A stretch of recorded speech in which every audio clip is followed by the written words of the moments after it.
profundicemos sobre las noticias. Vamos al desarrollo. Los resultados preliminares del censo 2023 se van a hacer públicos a fines de noviembre.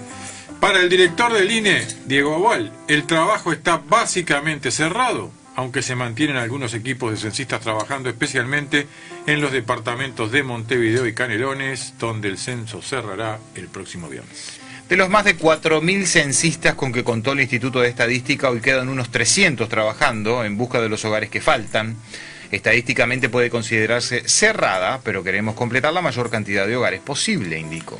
Se mantiene hasta el viernes la opción para completar el formulario en forma online. Agual rescató el valor del censo nacional que no se llevaba a cabo desde hace 12 años. No hay otra encuesta capaz de llegar a información a nivel micro con una cobertura general como lo permite un censo, indicó. Todo el trabajo desarrollado necesitó de una inversión estimada de 25 millones de dólares. Los resultados preliminares, que comenzarán a conocerse a fines de noviembre, confirmarán que no somos más de 3,5 millones de habitantes, indicó. El censo genera información valiosa para su divulgación, pero el estudio académico y la definición de políticas y asignación de recursos también. Dónde construir una nueva escuela, dónde se necesita un centro de salud, son decisiones que resultan más eficientes a partir de contar con información adecuada, subrayó Abual. Histórico. Las Fuerzas Armadas tendrán por primera vez mujeres con grado de coronel. El Senado de la República aprobó el lunes las venias de ascenso al grado de coronel de las primeras mujeres que llegan a ese escalafón en las Fuerzas Armadas, según destacó el ministro de Defensa Nacional, Javier García. Es un hecho histórico. El Senado aprobó las venias solicitadas por el Poder Ejecutivo para ascender a las primeras mujeres como coroneles de las Fuerzas Armadas. En el Ejército, la coronel Andrea de los Santos. En la Fuerza Aérea, las coroneles María Eugenia Echeverri e Ana Inés Sandes, escribió García. Desde el Ministerio de Defensa se informó que el pasado 8 de marzo, en ocasión del Día Internacional de la Mujer, García anunció la iniciativa para que sean ascendidas las primeras oficiales mujeres al grado de coronel en la historia de las Fuerzas Armadas. Es la primera vez en la historia que va a haber en las Fuerzas Armadas del Uruguay mujeres ocupando la jerarquía de oficial superior. Quiere decir que dentro de no muchos años habrá mujeres generales o almirantes o brigadieres generales, lo cual es un cambio significativo y bueno. Creo que es importante o está en concordancia con algo que las Fuerzas Armadas llevan adelante. Somos el primer país de América Latina en participación de mujeres en misiones de paz, había señalado el ministro en aquella ocasión. Qué linda noticia esta, ¿no? Esto habla de la igualdad y no de la cuota, ¿no? El acceder por mérito, no por ser mujer, por ser trans, por ser gordo, por ser negro, por ser lo que sea, sino por mérito, porque esto es pleno mérito de las mujeres que, al igual que los hombres, hicieron su carrera militar y llegaron a donde tienen que llegar. Eso me parece que es sumamente valorable para una fuerza tan cerrada, ¿no? En ese sentido, que últimamente se abrió mucho, ¿ah? Últimamente la cabeza ha cambiado, digo últimamente en los últimos 15 años, pero que se llegue al grado superior, que tengamos mujeres coroneles, habla muy bien del sistema, me parece, ¿no? Sí, Argentina ya las tiene hace unos años. Sí, Argentina sí. Pero bueno, está muy bien. Es una forma de valorar también eso que siempre decimos, ¿no? La meritocracia. Y no lo que se ha criticado muchas veces de establecer una cuota para todo. Bueno, yo creo que por mérito, esto lo confirma, también se logran cosas. Ronda de contactos con los partidos por reformas de la Caja de Profesionales y Bancaria. El Poder Ejecutivo inició una ronda de contactos con los partidos para buscar consensos en torno a dos proyectos de ley, los que establecen cambios para las cajas de profesionales y la caja bancaria. Ayer hubo reuniones con Julio María Sanguinetti, Guido Manini Ríos, Fernando Pereira y Pablo Iturralde. El ministro de Trabajo, Pablo Mieres, dijo que la ronda de contactos busca que antes de que empiece la consideración en las comisiones, los proyectos sean presentados a todos los partidos. Las cajas están en una crisis patrimonial que obliga a hacer cambios que adelanten los tiempos de convergencia con el régimen previsional común, explicó Mieres, y evaluó la reunión con el Partido Colorado. Tuvimos un diálogo muy fluido conocen la situación, no hubo cuestionamientos. El diputado Conrado Rodríguez, por su parte, expresó preocupación por la situación de las cajas y expresó: hubiera sido bueno que el anterior gobierno hubiera encarado una reforma. En la bancaria se puede decir que hay un consenso y en la de profesionales hay unas pequeñas diferencias, informó. El diputado Pasquet, en uso del Senado, recordó que hay urgencia en el tratamiento legislativo por la situación financiera de ambas cajas. Los dos problemas existen y hay que resolverlos, sostuvo, y dijo que espera que se voten el 27 de octubre. Es la fecha que se maneja, punto. La coalición acuerda destinar $10 millones a salario de militares y se aprobará la rendición. Tras semanas de negociaciones, los senadores de la coalición llegaron a un acuerdo ayer para votar en el Pleno del Senado la última rendición de cuentas que permite al actual gobierno aumentar el gasto público. En rueda de prensa, el senador nacionalista y presidente de la Comisión de Presupuesto integrada con Hacienda, Rodrigo Blas, señaló la importancia de alcanzar un acuerdo completo por ser la última que tendrá este gobierno. Blas informó que se acordó una reasignación de recursos del orden de los $25 millones que se suman a los 20 de incremento de salud mental que se impulsó desde el Poder Ejecutivo. Además de ese monto, se destinan 2 millones anuales provenientes de lo recaudado por multas de tránsito a la Universidad Tecnológica del Uruguay. En detalle, Blas especificó las reasignaciones.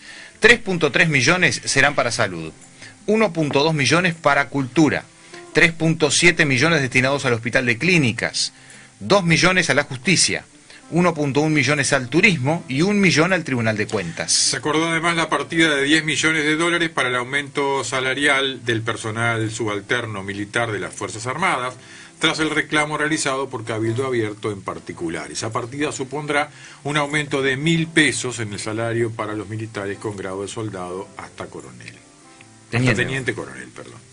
Entre otras modificaciones, el senador remarcó que habrá un aumento en la pena mínima para el homicidio, la posibilidad de poner tobillera a los menores de edad cuando un juez los disponga y una serie de medidas para constreñir a los incumplidores de pagos de pensiones alimenticias, entre otras. Por su parte, el senador Guido Manini Ríos señaló que a pesar de que los recursos nunca son suficientes para atender las múltiples necesidades planteadas, hay conformidad con lo actuado y se atendieron áreas que eran necesario atender. Acá nos están diciendo que nos están escuchando desde la cama con el mate. Muy buena la radio y salúdenme a toda la gente del Carbonero que mañana se festeja, dicen. Así que bueno, gracias a quienes nos están escuchando entonces en esta mañana. También con las noticias que continuamos desarrollando ahora, porque Quechichán criticó a Viera por el nuevo código contra explotación sexual en turismo. No tiene nada de distinto. La senadora y exministra de Turismo, Lilian Quechichán, criticó al actual ministro Tabaré Viera luego de que afirmara que en gobiernos anteriores no se habían tomado medidas contra la explotación sexual en el turismo cuando presentó el Código Nacional de Conducta para prevenir este tipo de delitos. Que no me lo vendan como que fuera la primera vez que se hace algo por el tema acá, dijo Quechichán, quien expresó que durante su gestión, al frente del Ministerio de Turismo, se enfocó con mucho esfuerzo en promover medidas para atender esta problemática. Según la senadora, las acciones para la prevención de la explotación sexual de los gobiernos del Frente Amplio comenzaron en 2005, cuando dieron funcionamiento al Comité Nacional para la Erradicación de la Explotación Sexual Comercial y No Comercial de la Niñez y Adolescencia, fundado en 2004 por el gobierno del entonces presidente Jorge Valle. Al año siguiente, Uruguay se adhirió al Grupo de Acción Regional de las Américas para la prevención de la explotación sexual de niños, niñas y adolescentes en viajes y turismo, un organismo conformado por más de 16 estados que busca intercambiar información sobre las políticas abocadas a la materia en distintos países. Además, recordó que en 2006 el gobierno uruguayo también comenzó una campaña de sensibilidad en la que se buscó que las agencias turísticas se adhirieran al Código de Ética de la Organización Mundial del Turismo. Esa campaña llevó a Quechichán y a las autoridades del Ministerio de Turismo a recorrer todo el país y transmitir el mensaje a agencias y a todas las UTU. Según la exministra, en 2013 el Parlamento votó por unanimidad una norma que volvió obligatorio por decreto a las agencias adherir al Código de la Organización Mundial de Turismo, luego de que en los primeros años de campaña solo se lograran 400 adhesiones de empresas del rubro.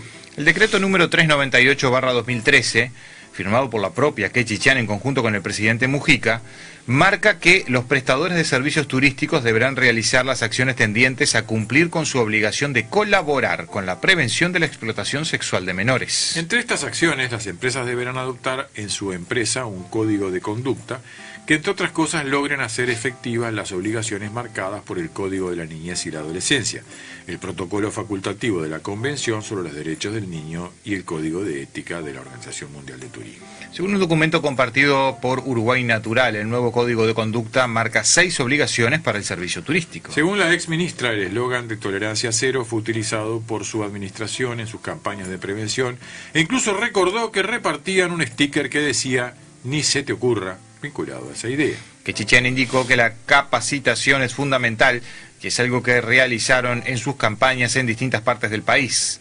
Capacitamos y sensibilizamos, enfatizó la ex jerarca. Senador Catón Natí, y que sea hombre.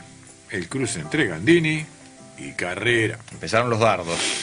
El senador del Frente Amplio Charles Carrera y su par del Partido Nacional Jorge Gandini se cruzaron por varios temas. El legislador del MPP acusó al nacionalista de tener intereses con la empresa Catón Natí, que se quedó con el usufructo de la terminal del puerto de Montevideo.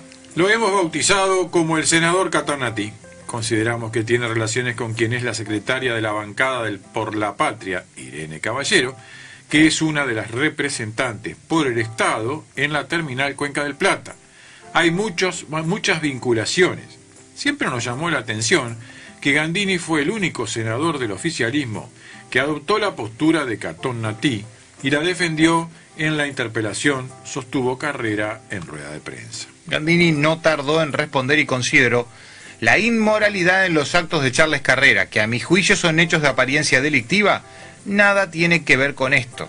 Hay una vieja técnica que es atacar como la manera de defenderse, echarle la culpa al otro y hacerse la víctima. Charles Carrera no es la víctima, es victimario, dijo Gandini. Sobre las críticas del Frente Amplista a la secretaria de Por la Patria, sector que lidera Gandini, el senador expresó que Carrera está actuando como un cobarde, que sea un hombre y que dé la cara, añadió. Vamos a ver hasta dónde llega el nivel de discusión con este tema. Bueno, Mujica habló sobre el plebiscito del PIT-CNT. Es una trampa meter esas cosas en la Constitución, dijo. El expresidente de la República, José Mujica, se refirió a la campaña que inició el PIT-CNT para un plebiscito contra la reforma de la seguridad social y se mostró en desacuerdo con la iniciativa porque no comparte el método por el que se busca generar las modificaciones. Mujica aseguró que es una trampa meter esas cosas en la Constitución y a su entender es peligroso porque sería necesario luego de 4 o 5 años volverla a modificar. Comparto la preocupación de los compañeros, no comparto el método. Tiene que ser una ley, porque cuando vos toqueteás la Constitución después no podés mover, señaló el expresidente. En esta línea consideró que el problema de las jubilaciones actualmente es que o se desarrollan o se hacen dar un salto al país para tener una economía que permita subsidiarlas, o de lo contrario, la van a pasar mal. Este problema, a entender de Mujica, se da porque en Uruguay no se quisieron hacer cargo porque está prohibido pensar 25 años para adelante. En otros asuntos, el líder del Movimiento de Participación Popular opinó que la seguridad es un problema dramático y que superó al gobierno. Está complicada la seguridad y el tráfico de drogas. Gargantearon mucho, escupieron para arriba, señaló. El MPP ya habría expresado en forma orgánica su parecer respecto al plebiscito. Pese a que manifestó su rechazo a la reforma jubilatoria, el sector consideró que no están dadas las condiciones para la convocatoria a un plebiscito con la finalidad de anular la ley vigente aprobada por el gobierno. No creemos que sea oportuno cambiar una ley por medio de una reforma constitucional. Las herramientas de la democracia directa, que han acompañado las diferentes luchas del pueblo uruguayo, deben ser empleadas con carácter estratégico, unitario y de proyección para alcanzar avances. Desde el MPP, manifestamos nuestro compromiso para que en el próximo gobierno se deroguen los aspectos más negativos de la ley 20.130 y proponer una reforma integral de la seguridad social que tome en cuenta todas las contingencias que una persona sufre a lo largo de toda su vida, expresó el MPP en el punto 10 de su comunicado. Sánchez salió al cruce de Andrade por postura del Frente Amplio sobre el plebiscito.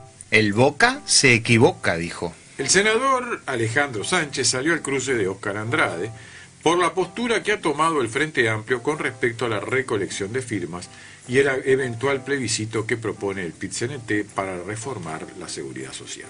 El Frente Amplio dio libertad de acción a sus sectores para apoyar o no al PIT-CNT en su campaña, que desea fijar en la Constitución la eliminación de las administradoras de fondos de ahorro provisional, las AFAP, fijar en 60 años la edad mínima para retirarse y atar las jubilaciones mínimas al salario mínimo nacional. Que alguien me explique cómo es que haces un diálogo social para avanzar en seguridad social con una izquierda que esté enfrentada al movimiento sindical. No lo veo, dijo Andrade en entrevista hace unos días, y añadió que hay 3 posibilidades en el planteo del PIT-CNT: hacerte el distraído, enfrentar al movimiento social o acompañarlo. En su opinión, hay que acompañarlo. Yo creo que el Boca se equivoca, respondió ayer Alejandro Sánchez. Se equivoca porque el Frente Amplio no está enfrentado al movimiento sindical. El Frente Amplio está diciendo que una iniciativa que el movimiento sindical legítimamente ha impulsado no es conveniente, indicó. A su entender, el eje debe estar puesto no en el plebiscito, sino en que la izquierda venza a la coalición gobernante en las próximas elecciones y así cambiar la política económica. Entonces, lo que propone el PIT-CNT es inoportuno colocarlo en este debate. En segundo término, para el senador del MPP, equiparar jubilaciones mínimas a salarios mínimos genera una complejidad para los que están trabajando, porque hará que los sucesivos gobiernos analicen si tienen dinero para aumentar las jubilaciones antes de dictar un aumento del salario mínimo. Lo que hay que hacer es cambiar la ley de seguridad social con una ley con diálogo social y no hacerlo por un plebiscito que genera estas rigideces, dijo, y agregó: ahora, ¿yo estoy enfrentando al movimiento sindical? No, digo esto que no es oportuno hacerlo, y por lo tanto hay que hacerlo de otra manera.